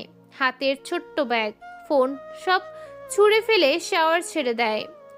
ঝপ করে অতি বৃষ্টির ন্যায় পানি ইরাকে ভিজিয়ে দিতে থাকে। ইরা বোধহয় বহু কষ্টে এতক্ষণ কান্না আটকে রেখেছিল। হঠাৎই দু হাতে মাথার চুলগুলো সর্বশক্তি দিয়ে টেনে হাউ মাউ করে কেঁদে ওঠে। এক পর্যায়ে কাঁদতে কাঁদতে বসে পড়ে। হাঁটুতে কপাল ঠেকিয়ে কাঁদতে কাঁদতে জড়ানো কণ্ঠে বলে, আমি মরে যেতে চাই, প্লিজ। আমি আমার সৌম্যের পাশে অন্য কাউকে কি করিস দেখবো। আমি পারবো না। আরো কত কিছু যে বিড়বিড় করে বলে আর কাঁদে তার ইয়াত্তা নেই।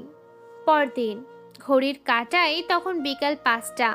সকালে এসে দাঁড়িয়েছে আকাশদের বাড়ির সামনে। সে গ্রাম থেকে শহরে এসেছে গত পরশুদিন। আকাশের অফিসে জয়েন করেছে গতকাল। আজ বায়ানের থেকে আকাশের বাড়ির ঠিকানা নিয়ে এসেছে এখানে এসে পড়েছে। বায়ান তার বয়ফ্রেন্ড। ছেলেটা খুব সাদাসিধে, যা বোঝায় সেটাই বোঝে। সকাল মেইন গেটের সামনে দাঁড়িয়ে আছে। দারোয়ান তাকে ভেতরে ঢুকতে দিচ্ছে না। সকাল অনেক অনুরোধ করে, অনেক বলে কয়ে ভেতরে ঢুকতে পেরেছে। একেবারে মিথ্যাও তো বলেনি। সন্ধ্যা তার বোন, সে হিসেবেও তো এই বাড়ির আত্মীয় অবশ্যই। কলিং বেলের আওয়াজ পেয়ে আসমানি নওয়ান এসে দরজা খুলে দেয়। সামনে এক অপরিচিত মেয়েকে দেখে তিনি ব্রু কুঁচকে তাকায়। সকাল সালাম দেয় আসমানি নওয়ানকে। ভদ্র মহিলা সালামের উত্তর দেন। সকালের মুখে মাস্ক পরা। সে মৃদু স্বরে বলে, আন্টি, আমার ওয়াশরুমে যেতে হবে, একটু হেল্প করবেন প্লিজ? আসমানি নওয়ান ব্রু কুচকে বলে, তোমার নাম কি? সকাল বলে, আসি না প্লিজ আন্টি, আমার খুব আর্জেন্ট। আসমানি নওয়ান আর কিছু বললে না।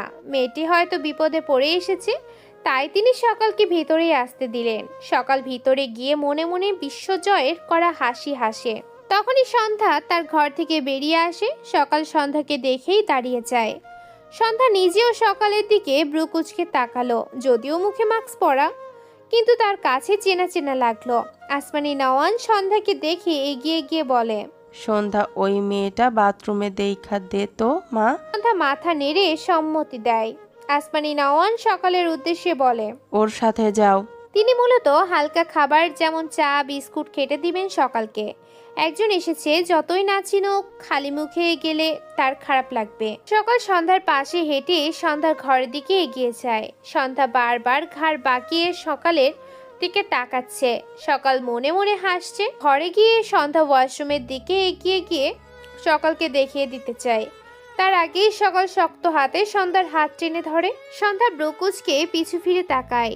সকাল তার মুখ থেকে মাস্ক নামিয়ে নিয়েছে। সকালকে দেখে সন্ধ্যার মুখ বিস্ময়ে হা হয়ে যায়। সকাল হেসে বলে, কি রে, কেমন আছিস?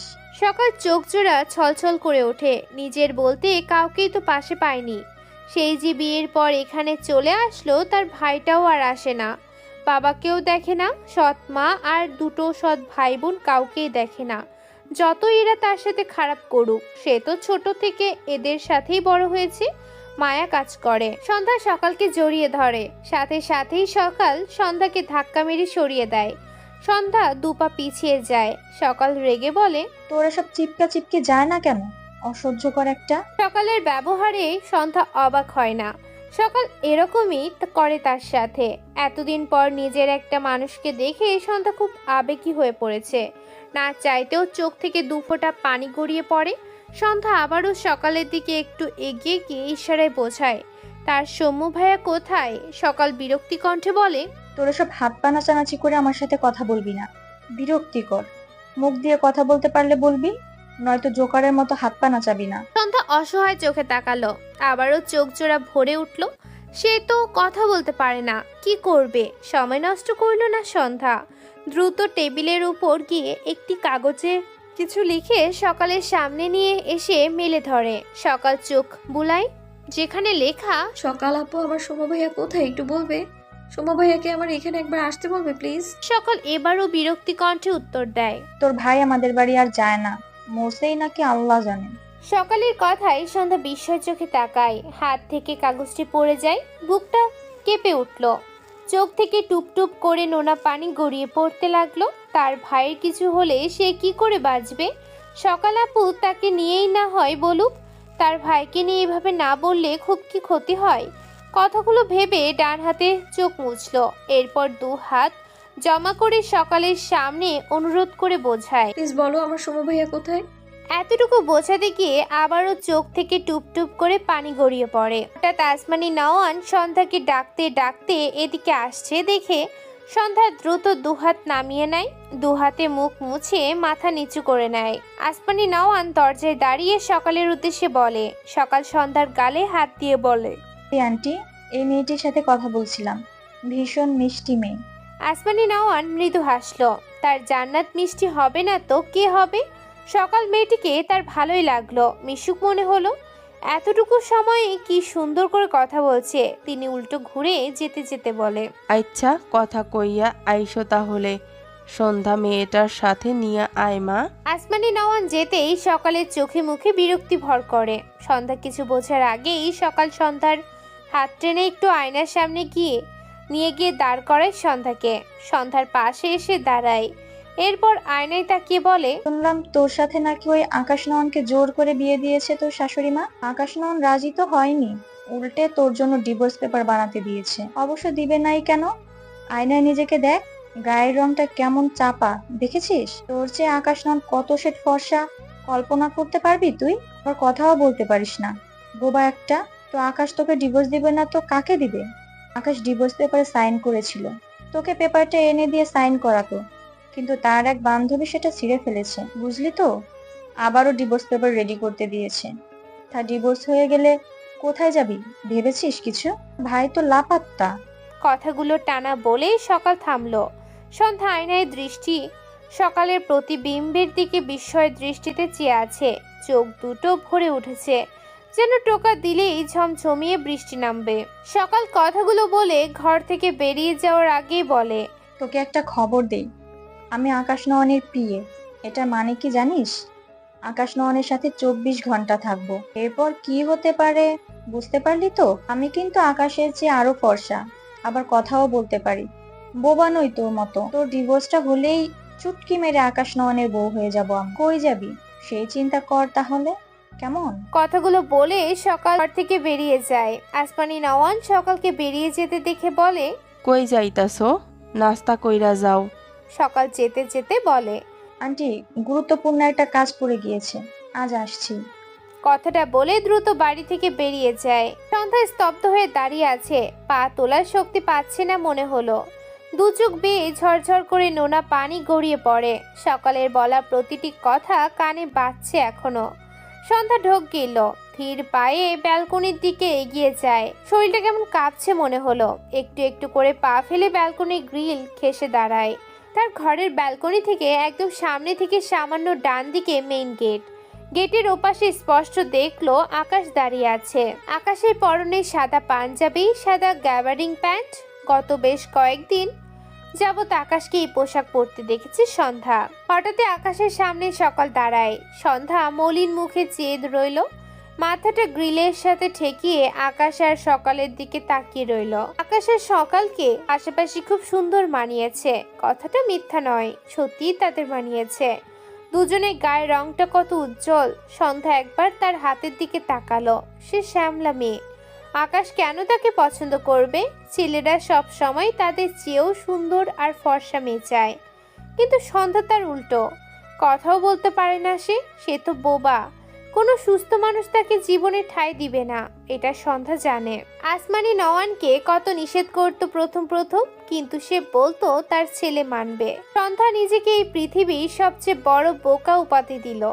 তার মতো বোবা অসুন্দর মেয়েকে কেউ মেনে নিবে না, এই কথাটা সন্ধ্যা কিভাবে ভাবলো? এটা ভেবেই সন্ধ্যা নিজের উপর বিদ্রুপ হাসল। আকাশ তাকে ডিভোর্স দিতে চায়, এটা শুধু কানে শুনতো। এখানে থাকতে থাকতে কখনো কখনো ভুল করে সে ভেবে ফেলেছে আকাশই তার ভবিতব্য। কত বোকা সে! আকাশ তার মতো মেয়েকে চায় না বলেই ডিভোর্স পেপারে সাইন পর্যন্ত করেছে। আরেকজন ছিঁড়ে ফেলেছে বলে আবারও ডিভোর্স পেপার রেডি করতে দিয়েছে। কত বিতৃষ্ণা তার প্রতি! সন্ধ্যার চোখের বাদ থামে না। আকাশ তাকে ডিভোর্স দিবে এ তো নতুন নয়, তবুও কষ্ট কেন হয় এই কথাটা ভাবলে? বোধ হয় কবুল বলে বিয়ের টান। সন্ধ্যা রাস্তায় তাকালে দেখলো আকাশ আর সকাল এখনো দাঁড়িয়ে আছে। সন্ধ্যার চোখ থেকে পানির বন্যা বয়, চোখে মুখে কত মায়া, অসহায় তো ব্যথা ফুটে উঠেছে।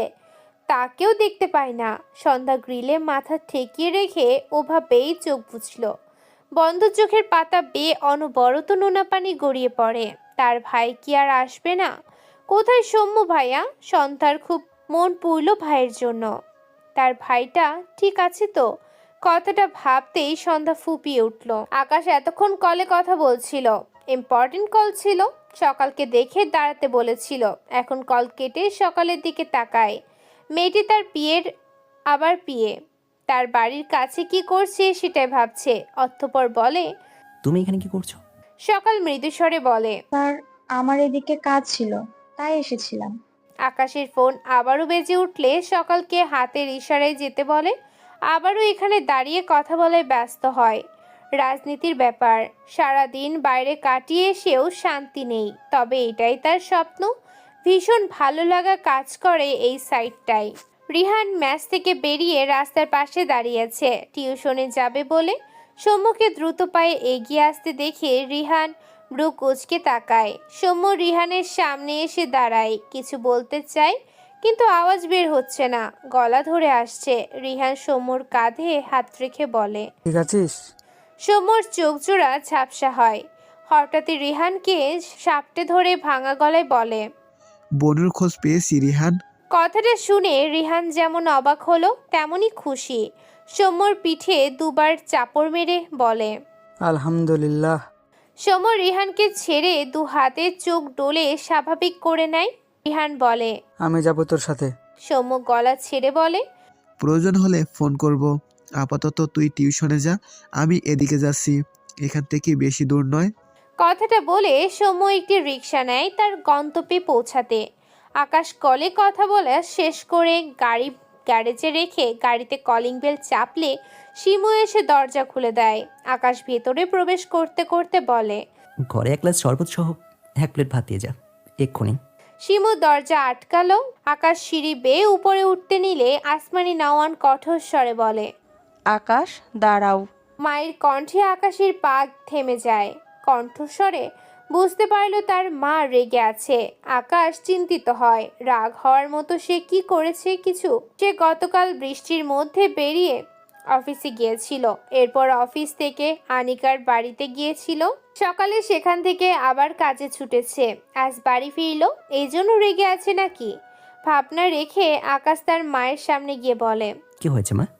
আসমানি নাওয়ান গলা উঁচু করে সন্ধ্যাকে ডাকে। দুবার ডাকতেই সন্ধ্যা তার ঘর থেকে বেরিয়ে আসে। সামনে তাকালে আকাশের সাথে চোখাচোখি হয়। সন্ধ্যার সাথে সাথে মাথা নিচু করে নেয়। আকাশ ব্রু কুচকে তাকায়। সন্ধ্যার চোখ দুটো তার কাছে অস্বাভাবিক লাল লাগলো, যদিও তার নিজের চোখ দুটো লাল। গতকাল সারা রাত ঘুম হয়নি তার। মায়ের কথায় আকাশের ধ্যান ভাঙে। তুমি ডিভোর্স পেপার সাইন করছিলা? আকাশের ব্রোজোরা কুচকে যায়। আসমানি নাওয়ান উত্তরের অপেক্ষায় আকাশের পানে চেয়ে আছে। গতকাল আকাশ বাড়ি না ফেরায় আকাশের বাবা আনিকাকে কল করেছিল। আনিকা বলেছিল আকাশ তার বাড়ি। এরপর আনিকা আসমানি নাওয়ানের সাথে কথা বলতে চাইলে তিনি বলেন, আর তখন আনিকা আসমানি নওয়ানকে আকাশের ডিভোর্স পেপারের ব্যাপারে সবকিছু বলেন। আকাশকে চুপ দেখে আসমানি নওয়ান শক্ত কণ্ঠে বলে, কি হইল? কথা কইতাছো না কেন? তুমি সন্ধ্যার জন্য ডিভোর্স পেপার বানাইয়ে তাতে সাইন করছিলা? আকাশ বিরক্ত হয়, সাথে মায়ের অহেতুক এমন ব্যবহার। এসব প্রশ্নে রেগে যায়। গতকাল এই মেয়েটার জন্যে সে বাড়িতেই আসলো না। আনিকার বাড়ি গিয়ে ভাবলো ওখানে শান্তি পাবে, অথচ সে সারা রাত দু চোখের পাতা এক করতে পারেনি। মাথা ব্যথা করছে, চোখের 12টা বেজে আছে। দুজনে এই মেয়ে তাকে পাগল বানিয়ে দিয়েছে। সে কোথাও গিয়ে শান্তি পাচ্ছে না। রাগটা সবার আগে সন্ধ্যার উপর হচ্ছে। রাগে জিদ্দে চিৎকার করে বলে, হ্যাঁ হ্যাঁ ডিভোর্স দিতে চাই। এত জেরা কেন করছো আমাকে? আমি তো প্রথম দিনে বলে দিয়েছিলাম আমি ওই বেয়াদব মেয়েকে ডিভোর্স দিয়ে দেবো। আকাশের চিৎকারে সন্ধ্যা কেঁপে ওঠে। মাথা নিচু তার। লালিত চোখ জোড়া থেকে 2 ফোঁটা অশ্রু গড়িয়ে পড়ল। আসমানি নওয়ান রেগে আকাশের ডান গালে কষিয়ে একটা থাপ্পড় মেরে দেয়। আগুনে ঘি ঢালার মতো কাজ হলো যেন। আকাশ আগের চেয়েও জোরে চিৎকার করে বলে, তুমি ওই মেয়েটার জন্য বারবার আমার গায়ে হাত তোলে কেন? হ্যাঁ, কথাটা বলে উল্টো ঘুরে হাতের কাছে একটা ফুলদানি পেয়ে ছুঁড়ে মারে।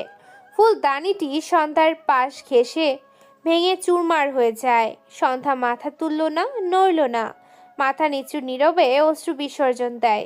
আজ কেন যেন তার আর বাঁচতে ইচ্ছে করছে না। শিমু দৌড়ে সন্ধ্যার পাশে এসে দাঁড়ায়। শিমুর মা তার বোনকে আগলে নেয়। আসমানি নওয়ান ঝাপসা চোখে ছেলের পানে চেয়ে আছে। আকাশ চোখ বুজে রেখে জোরে জোরে শ্বাস ফেলেছে। আসমানি নওয়ান নীরবে তার ঘরে গেলেন।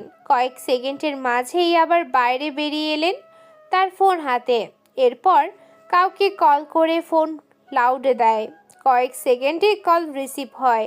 আসমানি নওয়ান সালাম দিয়ে বলেন, ভাইজান ডিভোর্স পেপার কবে দিতে পারবেন যেন বলছিলেন?